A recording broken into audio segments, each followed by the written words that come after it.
आणि सबस्क्राईब. यांना पेमेंट मोकार झालंय. सासरवाड्यात तगड्या मिळाल्यात. मिवनीच्या ऍडमिशनची याला काळजी. थोरली मिवनी बाळातपणा राहील त्याची याला चिंता. लहानी मिवनी परीक्षेला गेली 12वीच्या, मग येते का नाही तिला सापडून आणा याला आठवडा गेला. मग ती का निकालच घेऊन येते काय. यांना इकडे पाहिलं वेळ कुठे, यांना वेळ कुठे. यांच्या घरात पुरी अशा जन्माला आल्यात का त्यांना नवरा देखणा पाहिजे, गोरा पाहिजे, चांगला पाहिजे, त्याला भाऊ नसला पाहिजे, त्यानं पगार माझ्या ताब्यात दिला पाहिजे, आणि मी खर्चले किती हे विचारलं नाही पाहिजे. असा पोरगा तर पुरीला पाहिजे, त्यानं त्याचे आईबाप हाणले पाहिजे आणि माझं गाचपान सांभाळलं पाहिजे. किती वाईट परिस्थिती झाली महाराज. लोक फक्त कडक कपडे घालतात, नाही तर म्हाताऱ्या माणसांच्या बाबतीत घरातली परिस्थिती एकदम भयानक आहे. तुमचं काय मत आहे? हे फक्त तुम्हाला बंगले थोडे मोठे दिसतात, व कडक कपडे घालतात लोक, आणि पाहुणे आल्यावर थोडेसे भारी भारी बोलतात, म्हणजे आपल्याला वाटतं ही माणसं सज्जन आहे. लय नालायक. अहो महाराज, यांच्या घरी जर पाहुणीला पुरीला पाहिला, पाहुणे आले ना महाराज, बोलू नाही, मला दम निघत नाही. मी घरून निघतानाच ठरवतो आज वाईट बोलत नाही, पण मला कळ नाही निघत महाराज. काही माणसं अक्षरशः म्हाताऱ्यांना कोंडून घेतात. पाहुणे येणार ना पुरीला, रांगोळी बिंगोळी काढायची, स्वयंपाक चांगला भारी करायचा, पाहुण्यांना गाद्या बिद्या, आणि म्हातारा कोंडून घ्यायचा. आणि काय म्हणायचं माहिती का, पाहुणे जाईपर्यंत उघडू नका रे.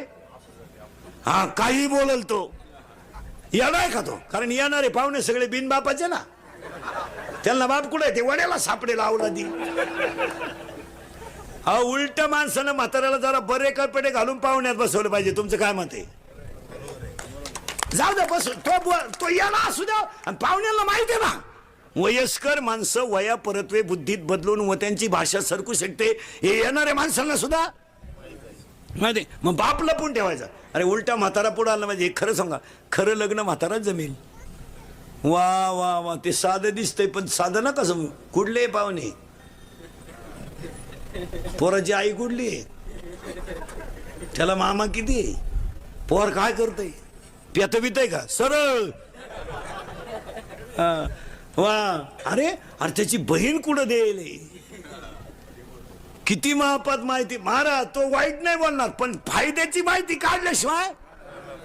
आणि त्यानं जी माहिती काढली त्यांची टाप नाही बंद नाही म्हणायची.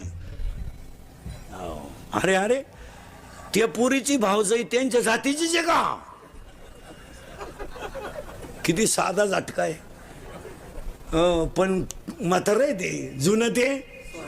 और डसडसा आई बाप रडतात घरांमध्ये. काय नाही महाराज, फक्त झाकली. लोक इस्ताऱ्या मारून हिंडतात. शाळेतून पोरग पळत आला, आई घरात बसली होती. आईने तू डोक्यावरचा पदर चुलीला लावला, कांदे लाव. हे बऱ्या तू माया बोटाक पाहता ना, इकडे बोटा दुखायला लागलं, तू पाय ना इको दे जायचा. आईनं महाराज डोक्यावरचा पदर कांदे लावून भिजून आला, म्हणून असा चुलीवर धरला. काय वाईट परिस्थिती सांगतो तुम्हाला एका मिनिटात. आईनं पदर असा चुलीवर धरला महाराज, आणि का धरला माहिती का, शेक व्हायचा का. अरे मी लुगडं बदलवलं तर मला दुसरं लुगडं नाही. आणि आईनं डब्यात हात घातला, डब्यात चहा प्यावा म्हणजे थंडी उडेल, स्वयंपाक करू. तेवढ्यात पोरग पळत आलं ना, आईला म्हणलं मी पास झालो का, पास झालो आहे मी. महाराज डब्यात हात घातला, मुठभर साखर काढली, आणि आईनं पोराच्या तोंडात घातली. आईचा गाल पोराच्या गालाला लागला, डोळ्यातल्या पाण्याच्या धारा खाली गळाल्या. बोलायची पैशात किंमत किती, बोला. कुत्र्याला बिस्किट घालून आई बाप कळत्या काय, कुत्र्याला बिस्किट. सुना जरा नीट ऐका, कीर्तनाला आलेल्या सुना. हा, जरा भान ठेवा, भान. तू काय 7-8 ताटल्या 2-4 थांबे इकडे घेऊन आली म्हणजे ज्या गिरणारी घेऊन आली काय. 4-4 गुरुवार करते, सासरा उपाशी मारी ती, आणि इकडे बचत गटात भाषण जोडी ती, म्हणजे लय शहाणी झाली तू. 4 दिवस झाले सासऱ्याला आंघोळ नाही, त्याच्या बगलात कुशिड्या झाल्यात, आणि इकडे उद्यापनाला भजी काढी ती. जरा सावध व्हा. सासू सासरी ती इस्टेट का, आणि एक धनात ठेवा सुना. तुम्ही त्यांचा किती छळ केला, एक दिवस तुमच्यावरती वेळ आहे हे विसरू नका. हा, तुम्हाला वाटतं बा आमचा नवरा आमच्या ताब्यात आहे, थोडा काळ येतोय बी. तुमचा नवरा जे आज तुमच्या अंडर आहे ना, ते भंगार, ते त्याचा पोऱ्या त्याला हानीत नाही तवर मग तो आमच्या ताब्यात येणार. चालला त्याच्या पोऱ्यानं त्याला रेटावला का आमच्याकडे येणे करी फेट आलाच, झालाच बाबा, झालाच टाळ करी. मग हा सगळा माल कोणाकडे येतो. हा लई दिवस नाही चालत. ऐ पोरगाची पोरग नुसतं आईला म्हण नाही, मी पास नाही झालो आई, नोकरीला लागलो मी, नोकरीला. काय वाटलं असेल होत्या आईला. काय केलं माहिती ते आईनं, शर्टच काढला पोराचा, शर्ट. गरीब आई. आणि एक ध्यानात ठेवा, गरिबीला कधी लाजू नये, कधीच लाजू नये. जे आहे ते प्रारब्ध आहे. हा माझ्या अंगात शर्ट आहे, फाटला तरी माझा, काय लाजायचं काम आहे त्याला. आणि माणसं गरिबी झाकण्यासाठी कर्ज करतात. गरिबी ती गरिबी. जुना म्हातारा पूर्वी बँकेत पैसे काढायला जायचं तरी धोत्राला गाठणी देऊन जात होता. घाबरत नव्हती माणसं. ती नीतीची श्रीमंती होती. ते म्हणजे जेव्हा माझी परिस्थिती अशी आहे बा, तुम्हाला काय म्हणायचं ते मला, ही लाजत नव्हती. पूर्वी लोक हुशार होती. आता लोक इतके हुशार आहे, शेतकरी वर्ग सुद्धा पोराला जर पाहुणे यायचे असले पाहायला तर धान्याची थप्पी लावितात. पण सरळ हुशार लोक झालेत आता, सगळे धान्य नाही लावती, आतमध्ये भुसाचे पोती आणि शेवटची थप्पी फक्त बाजरीची. पाहुण्यानं पाहिलं टाचून पाहिलं बाजरी. हा म्हणला मागची आहे, गेल्या वर्षीची, एवढी देऊन टाका पोर. मग एक महिन्यानं हाच पाहुण्याला फोन करतो, एखादं पोत द्या पाहतो बाजरी. मग जुने लोक असेच करायचे महाराज. आपली लोक काय करायची माहिती का, आपली पोराचं लगीन जमत नसलं का गावात, पोर मुंबईला पाठवायची. मुंबईला गेला ते कोणते तरी कपडे घालून 2-4 दिवस गावात यायचं. आणि मग लोक म्हणे चिटाकलं बरं का, चिटाकलं असं शब्द ऐकले होते. पुरीच्या बापाचं मन बिचारायचं, पाकुळायचं. मग तो म्हणायचा देऊन टाका पूर्वी, टोले जंग लगीन व्हायचं. 2-4 महिन्यानं आला भांड्याचा टेम्पो घरात. का हो, कंपनी बंद झाली. आता ह्या 2-4 वर्षापासून तिला पुढं बंद झाले. आता जर खडकीचे किंवा पिंपळगावच्या किंवा अवसरीच्या माणसाला म्हणलं ना पोरगा मुंबईला आहे, आता खडकीचा माणूस काय म्हणतो माहिती, जाऊनच येऊ. त्याला माहिती आहे आता रस्ते झाले, साधनं झाले. सकाळी मंचरमधून गेलेला माणूस दुपारी सुद्धा मुंबईवरून जेवायला घरी येतो. त्यामुळं आता ह्या लाबाड्या चालत आणलं म्हणा, असं आहे बा.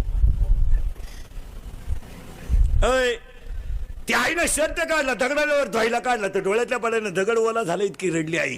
आणि कान आरशा पुढे केला आईनं महाराज कान. आणि कानातलं मोडलं तर सोनाराची काच ओली झाली. इतकी रडली आई. हो काय आई असेल महाराज, का रडली माहिती का. अरे अजून एक शर्ट असता तर त्याला बदलायला झाला असता. पण आई लवकर उठली, पोराला म्हणली बनियन घे, कोलगेट घे, टॉवेल घे, अंडरपॅन्ट घे. गोदडीने काय भोळेपणात प्रेम राहत महाराज. गोदडीने पोरग म्हणलं गोदडी, थंडी वाजल रे तुला. काय महाराज, मुलगा किती वयाचा झाला याचा विचार कधी केला आहे ना. तुला थंडी वाजेल रे, मग असं कर. आईनंच गुणीत गोदडी घालायची. खेड्यातलं स्टँड म्हणजे बाबळीचं झाड. गुणीत गोदडी घालून बाबळी खाली उभी. एसटी आली, एसटीतून 5-6 माणसं उतरली. आमची आईची एसटी चढली. पोराच्या मांडीवर गोदडी दिली आणि दरवाजाजवळ उभी राहिली. कंडक्टरनं बेल मारली, एसटी चालू झाली. पोरानं एसटीची काच खाली केली आणि बाहेर नुसता हात काढला मारा तर शेतातला बांध फुटावा तसा आईच्या डोळ्यातला बांध फुटलो. एसटी निघून गेली. आई रडत होती. 8 दिवसाला पोस्टमन आला आणि आईला म्हणलं पत्र आहे माझ्या भाऊचं आहे, मला वाचून दाखव, पण अगोदर चहा पे. पोस्टमन चहा प्याला. आईनं हातात बशी घेतली. पोस्टमन पत्र वाचायला आणि आई पत्र ऐकायला. ऐका पत्र कसं होतं. तिरतुरबाईच्या शिवेशी, चिरंजीवचा दंडवत, पत्रास करंकी. प्रवास चांगला झाला आई, खोली मिळाली का आई, कामाला जायला लागलो आई, सारखी तुझी आठवण येते आई, तब्येतीची काळजी घे का आई, बाकी सगळं ठीक आहे. संपला पहिला पॅरेग्राफ. आणि दुसरा पॅरेग्राफ, सगळ्यांचं राहिलं का आई तुला, सगळ्यांचं राहिलं आई, सांगायचं राहिलं का आई तुला, सांगायचं राहिलं आई. मी रस्त्याने येत असताना गाडी एका ठिकाणी जेवायला थांबली आई, आणि गाडीतली माणसं रस्त्याच्या कडेला जेवायला बसली ना आई, तो बांधून दिलेली भाकरी आई मी सोडून पाहिली का, पण तो माझ्यासाठी बनवलेली चटणी तव्यावर तशीच राहिली का आई, तुम्हाला चटणीच दिली नाही. आईच्या डोळ्यातल्या पाण्याच्या धारा बशीत पडाव्यात. आणि पोस्टमने पुढे पत्र वाचावं, पगार झाल्यावर येईल, येताना तुला चांगली वस्तू घेऊन येईल, तुझाच खाली सई. आईच्या डोळ्यातल्या पाण्याच्या धारा पत्रावर पडाव्यात, शाईची अक्षरं विरघळून जावीत, आणि पोस्टमननं आईला म्हणावं सुखी आहे ना मुलगा, मग का रडता, खळकन हसावं, पदर डोळ्याला लावावा आणि काय म्हणावं माहितीये का, अरे सुखी आहे म्हणून रडत नाही रे, नोकरीला लागलाय तरी मला सुखी राहायला सांगतो रे. याला आई म्हणतात. घरात माणसं राहणार नाहीत हे घडणार आहे. 50% कीर्तनातल्या महिलांना नातवाला हात लावायचा अधिकार नाही आज. आपल्या खेड्यात हो म्हातारी काल्याच्या कीर्तनाला गेली, बुंदी घेऊन आली तर सुनानं कुत्र्याला घातली पण नातवाला खाऊन नाही दिली. माणसं फक्त दिसतात तसे. आई वाईट परिस्थिती झाली महाराज घरांमध्ये माणसं. आणि आता ते बोलू नये आपण, वादाचे मुद्दे होत्या, पण तुम्ही पोरं न होऊ दिल्याची फळं आहे ना अजून 5-10 वर्षानं भोगाल. आता हे तुम्हाला वाटतं बा एक जण एकच बास, एक बास मुळे झालंय काय माहिती का महाराज. माणसं कुठे आहेत, माणसं कुठे, माणसं कुठे. आपल्याला एक पोर आहे, तो मिळाला त्याला एकच होणार आहे. जागेवर आकारली ना मंडळी. लोकसंख्या ओपनची कधी वाढू शकत नाही, वाढल कधीच नाही वाढणार. मग हीच मंडळी एक दिवस चालणं राहणार. आपल्याला दुसरं काय पर्याय. पोरं नाहीत, पोरं नाहीत. आता राहिलेले पोरांची लग्न होणार नाही. जी लग्नात राहिली त्यांचा नाही विषय. आता ते अशीच सीझनला बाहेर काढायची फक्त. गणपती बुडवाया, नवरदेव मिरवायला, बजाव बाई वाड्यावर या, त्यांचा काय उपयोग. बाईला वाड्यावर बोलितो ना, हा वाड्याच्या घरात राहतो, काय करणार. सोनू तुझा माझ्यावर भरोसा नाही का. सोनूचा आहे तुझ्यावर पण तुझ्या बापाचा नाही तुझ्यावर. 5 वर्षानं घरात माणसं राहणार नाही. विनोद या 16 वर्षाचा पोरा खून करतो, 17चा पोरा बलात्कार करतो, 18चा पोरगा दरोडा टाकीतो. माणसं संपली, माणसं संपली. घरात माणसं राहणार नाही. अजून 2 वर्षानं 2-3 वर्षात दुसरी गोष्ट घडणार आहे. ही 10वी श्राद्ध बंद होणार. आता 10व्याचं पॅकेज निघणार बामणाला. पॅकेज कावळाही तूच आण, भातही तूच शिजवून, चमनही तूच कर. तुला नाही कोणी भेटलं ज्याचं प्रवचन ठुलंय त्याचा कर, टाक उरकून. माणसं राहणार नाही घरात. 10वी बिवे बंद होणार. आताच सगळं पॅकेजवर काम चालू आहे. 10वी होणार नाही. 2 गोष्ट 10वी होणार नाही. तिसरी गोष्ट, आता ही लग्न न झालेली जी पोरं आहेत तुम्हाला इथं नवरदेव नाही होणार. कशा बायका मिळतील तुम्हाला. आता लोक म्हणते बा मुलीचा बापलाही चौकशी करतो. त्यांना 20 वर्ष सांभाळलेला रक्ताचा गोळा द्यायचा आहे, त्यानं चौकशी का करू नये. लोकांची सध्या एक ओरड आहे बा, एवढी बारीक काल बा पोरगी द्यायची त्याला. तो 16चा पोऱ्या क्वार्टर पितो, कोण बायको देईल तुला. आणि काय म्हणून तुम्हाला बायका द्यायच्या. काय लायकी आहे तुमची पोट भरायची. 22-22 वर्षाचे टोनके खूप बापाच्या घरात 2 टाइम खाता. तुमची रुपड्या कमवायची तरी दानत आहे का. इथं तहसीलदार मुलगी आहे, कलेक्टर मुलगी आहे, आमदार मुलगी आहे, खासदार मुलगी आहे, न्यायालय न्यायाधीश सुद्धा. मग आता मुलगी तहसीलदार आहे म्हणजे तिच्या ताब्यात तालुका आहे, लाल दिवा आहे, तिला सिक्युरिटी आहे, 1.5 लाख पेमेंट आहे. ती काय 12वी पास होत तहसीलदार झाली काय. हा तिला 1.5 लाख पेमेंट आहे, 90% मार्क आहे तिला. मग तिला 95% पर्याय नको का. इथं कोणाला 95 आहे. बोटवर कर, एका मिनिटात बायको देतो मी तुला. मला हालून सुद्धा देऊ नको, लगेच बायको घे बर. मग आता तू 48ची अगरबत्ती कुठं लावतो बावळाटा. 48 टाके मार्क पडले नुसते बँडवाले थकीतो. तुला कोण बायको देत. आता लग्न न झालेल्या पोरांना एकच पर्याय आहे, फक्त मामाची आणि मामीची पूजा करणे. दुसरे कोणच्या नाही लागायचं नाही. आता मामाच पांडुरंग, मामीच रुक्मिणी, कायच बायको आली आता. मामाला असली तर ठीक, नाही तर मिळालं यायची. काहींच्या मामाच्याही लग्न होईल नाही. तो काही एक तमाशा आहे का. मामाच मोकळा हिंडतोय का असं का आलं. माणसं नुसते घराने लग्न बायका करता बायको मिळणार नाही. 3रं वाक्य घडणार आहे. 4थं वाक्य काय घडणार आहे ऐका. सगळी जनता परत शेतीवर येणार आहे. तुमचं काय मत आहे. कंपन्यांचं जवळजवळ ते आले पिठलेव. आता ते रसावतून द्यायला लागले. आता पिठलेव आले. सकाळी वल्लन संध्याकाळी कोरड. सहकार क्षेत्रातल्या नोकरीवाल्यांवर दबाव आहे. आता ते उगाच पोटासाठी करतात. नाही तर कवा साहेबाचा फोन येईन. आंघोळीला घुसला साहेबाचा फोन आला, तो अंडरपॅन्ट गावात गेला. यांच्यावर दबाव आहे. म्हणजे सर्व्हिस हा विषय मिटला. आता सगळी लोक परत कुठे येणार आहे शेतीवर. आणि पाया पडून सांगा 2-3 वर्ष थांबा, शेतीला सोनेरी दिवस येणार आहे. आणि आजही शेतीवर सोनेरी दिवस. आता फक्त शेती का परवडत नाही याची 2 ते 6 कारणं सांगतो तुम्हाला. मी स्वतः शेतकरी आहे चांगला. जर कीर्तनात बसलेला म्हणला ना कोणी शेती परवडत नाही, ह्या कानपट्टीत ठेवून द्यायची पहिली. ज्याच्या घरातली सगळी माणसं काम करतात त्याला शेती परवडते. जो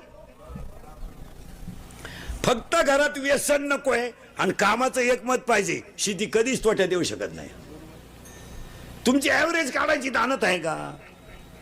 एकर मध्ये 1500 जाळ्या काढा तुम्ही, 100 रुपयाने टमाटे जाऊ द्या. 1.5 लाख रुपयाचे टमाटे झाले.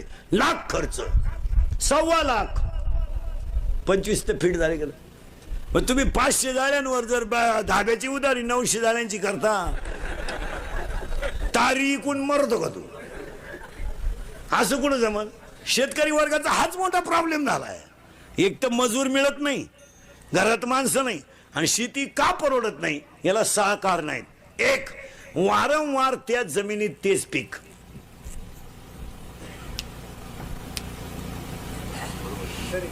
गॅपच द्यायचं नाही. त्या जमिनीची ताकदच संपली हो. ऊस नावाची वस्तू 18 महिने राहती, तुटून गेले आणि त्यानं फक्त रोटा मारला आणि परत सरी पाडली. 32 वर्षे 32 महिने वावर गुंतून ठेवलं त्याला.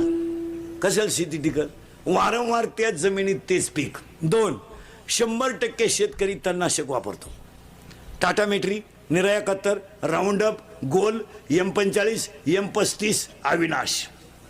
बरं काही औषध इतके पॉवरफुल आहे महाराज, माणूस बांधाला औषध मारून गावात जाईपर्यंत बांध जळवते माझं. आणि जिथं तुम्ही औषध मारता ती जागा फुसफुशीत वेळ राहते पहा कधी बी. मग आता त्याच्यामुळे जमिनीतले क्षार जात नसतील का? दुसरं कारण. 3रं कारण, शेतकरी जर पाणी भरायला गेला वाफ्याला वास नष्ट होत नाही, फोडूनच भरितो त्याला, त्याच्या पिकाला लागत नाही त्याच्यापेक्षा जास्त पाणी. 4थं कारण, शेतकऱ्याच्या घरामध्ये शेतकऱ्याची कुटुंब वाहिली निघल्यामुळं जमिनीचं क्षेत्रफळ कमी झालं आणि शेतीला बांध नसल्यामुळं झाडं राहिली नाहीत. आणि बांधाला झाडं नसल्यामुळं पिकाला कार्बन डायऑक्साईड आणि ऑक्सिजन मिळतच नाही. याच्यावर तुमचं मत काय? आणि 5वं कारण, शेतीला गाय आणि बैल सगळ्या शेतकऱ्याच्या दारातून गेल्यामुळं शेणखत हा विषय राहिला नाही. रक्त सलाईन भरून आलेलं रक्त वेगळं आणि भाकर खाऊन आलेलं रक्त वेगळं. आता हे तुमचं अमोनियम सल्फेट, युरिया, 10-26-26 ही जी खत आहेत ही सलाईन आहे, पण शेणखत हे ओरिजिनल खत आहे. शेतकऱ्याच्या घरात शेतीला शेणखतच नाही, ठेवायचंच नाही. कुत्रा ठेवायचा दारात आणि बोर्ड लिहायचं कुत्र्यापासून सावधान, पण कंसात लिहायला पाहिजे आतले का बाहेरच्या. आताही कुत्राचे. आणि ह्या 5 कारणामुळे शेती तोट्याते. तुम्हाला पटो नाही तर न पटो, हा म्हणा नाही तर नाही म्हणा. आणि दिवस कशाला येणारे परत शेतीवर? तुम्ही हाला.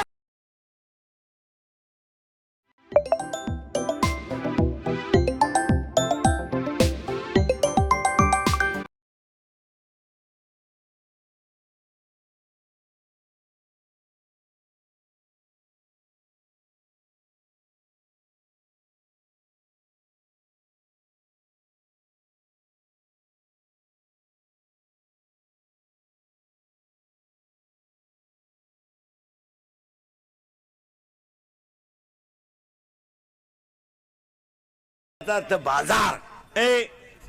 बाजारला आलात तर देव आपला करा. महिना मंडळ, तुमची आई जिवंत आहे ना? आई जिवंत आहे ना? आहे ना? आई जिवंत आहे ना तुमची? आहे ना? तिला कधी भेटायला जा. तुमची पिशवी रिकामी नाही येणार. कवठं येतील, बोरं येतील, जांभळं येतील, चिचुके येतील, हरभरे येतील, पण तुमची आई गेली ना, तुमच्या भावाच्या बंगल्यातून सोन्याचा धूर निघू द्या, पिशवी नाही न्यायची, पर्स न्यायची, पर्स.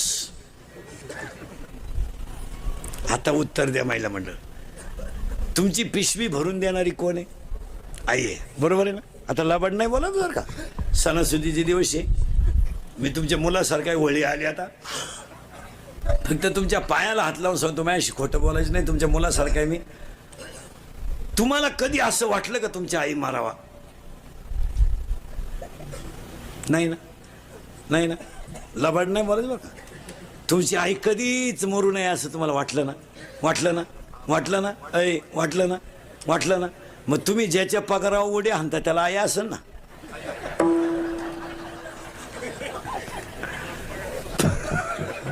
म्हणजे त्याची उलथावा तू जागावा.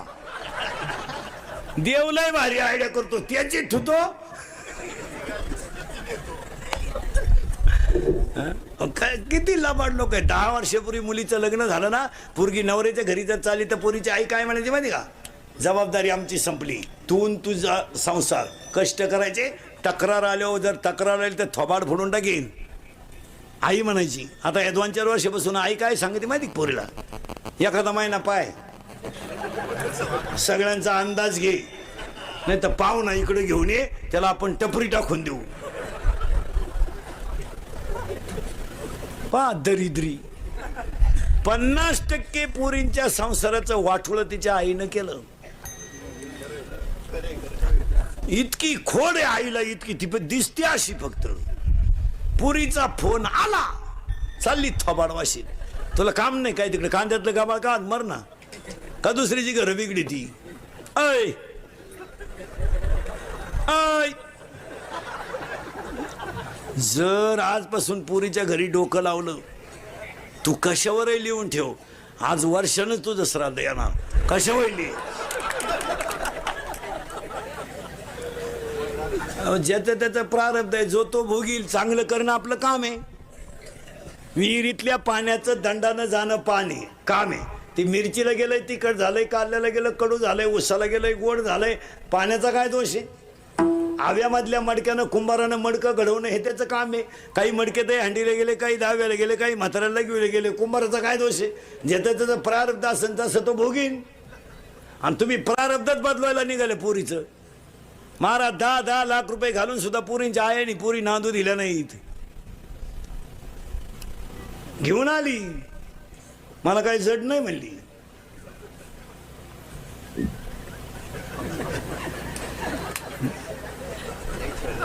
जड नाही तुला कळलं ना? तिने सुना आल्या, मग आली आमच्याकडे तुळशीवाली.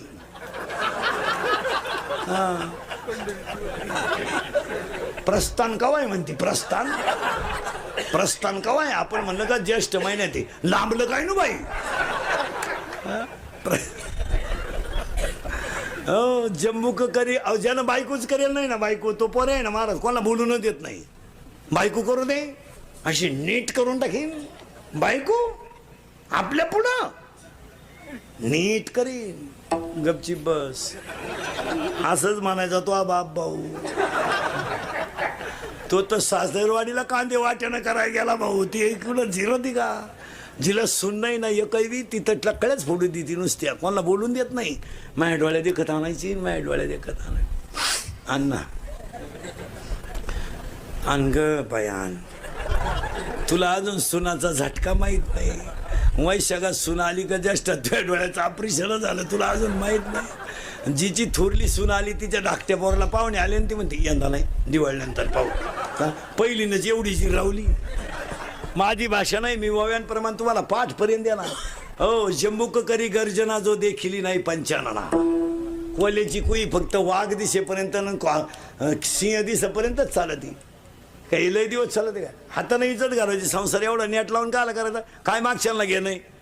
आता हे मी 3 करतो रोज, हलक्या हाती 3. जवळ काढलं चौथे काढतो 3 तास. मग माझे नुसते माईकला लागू लागू होट सडली वारा नुसतं. नाही माईकला लागू लागू होटच गेली नुसती. होट आतून लाल लाल जर झाली नुसती आदळून. 6 तास बोलतो रोज. मग आता महापोरे म्हणणार आहे का माझ्या बापाला लय कष्ट केले? तो म्हणणार मजा आणलं त्यानं. रोज 3 गावं हिंडायचा, चांगला नादावला होता बाहेर. यांना काय केलं? नाही महाराज, आपणच सावध व्हायचं, लोकांना नाही सांगायचं. आपल्या पोऱ्यानं आपली मर्यादा सोडली त्या दिवशी आपण त्याच्यातून रिटायर. काय मत आहे तुमचं? ज्या दिवशी आपल्या पोऱ्याच्या तोंडाचा वास आला ना कोटऱ्याचा, त्या दिवशी कष्ट बंद बंद. का करायचे? भजन नाही करायचं, दिंडीला पंगत नाही घालायची. या नालायकांसाठी बांध करू जमीन वाढायच्या, नाकडे टाकू टाकू मोटरी चालवायच्या, चिंगड्या खाली घालू घालू गोण्या टाचायच्या. आपण पाणी मारून दूध विकायचं नाही. या नालायकांनी पाणी टाकून प्यायची. काला कमवायची? काय काम व्हायचं, काम राहिलं शिल्लक. भारीत भारी टीव्ही घ्यायचा, बायकोला भारीत भारी गजरा घ्यायचा, 1.5 किलोमीटर वास गेला पाहिजे असा बायको डोक्याचा नसला. भारी गजरा आणायचा, बायको चांगली ब्युटी पार्लरला न्यायची मस्तपैकी. म्हटल्या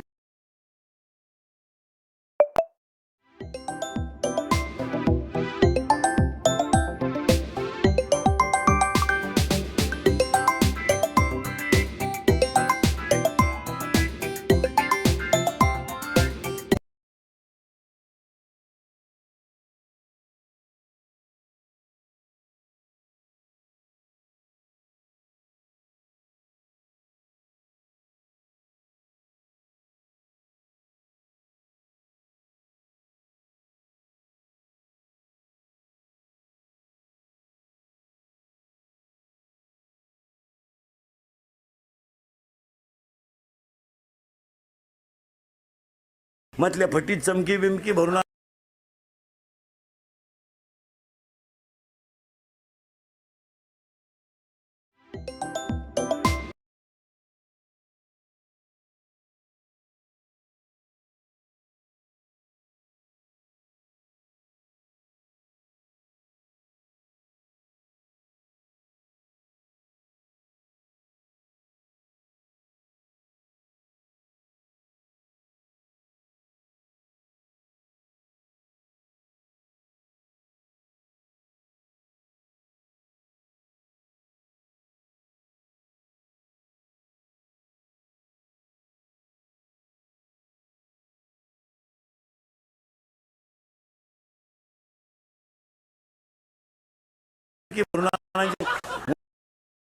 मस्त एक हात बायकोच्या गळ्यात, मस्त मालिका पाहत बसायचं.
पोरे म्हणला असं का केलं भाऊ, मी पेरलं एक उतारलं दुसरं. आता मला मशागतही करायची नाही, वावरच खाट ठेवायचे.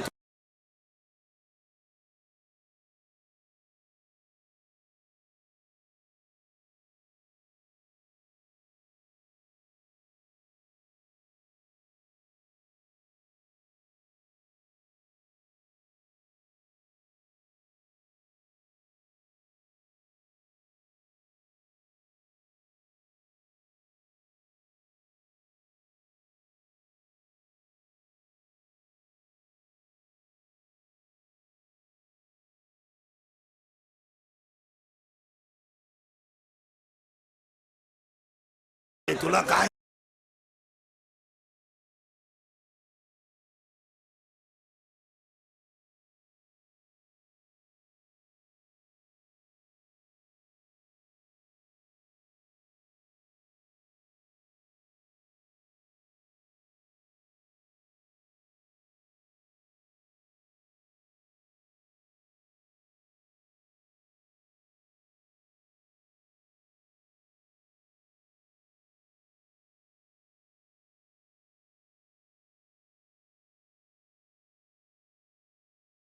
काय करायचं, कमीत बसायचं येड्यावानी, कमी महाराज नाही, महाराज अंतकाळीचे कोणी नाही. नाही हो, आपण फक्त आपल्या पुरते. एखाद्या बाईचा नवरा तरुणपणात मरू द्या बरं, काय बोंबलं ती बाई, काय थोबाड झोडू झोडू रडती बाई. देवान तुझी रान रणकीन झाली, मेल्यान मला काल आठवलं, त्यांना काल आणि आलं. आता काय माझ्या जगण्यात मजा आहे, येतेच त्यांच्या संगत. नवरा जळवतून ती आगी वडी ती, आणि 2-4 बाया तिला माग वडी द्या. अशी ढिल्ली करा बरं, जाळाजवळ न्यायची ना, अशी ढिल्ली करायची. चिंगाट घरगाठील ती. अहो कोण मारत तर कोणच्यासाठी मारा, झाकली. अहो फक्त म्हणायला कोण का एखाद्याची बायको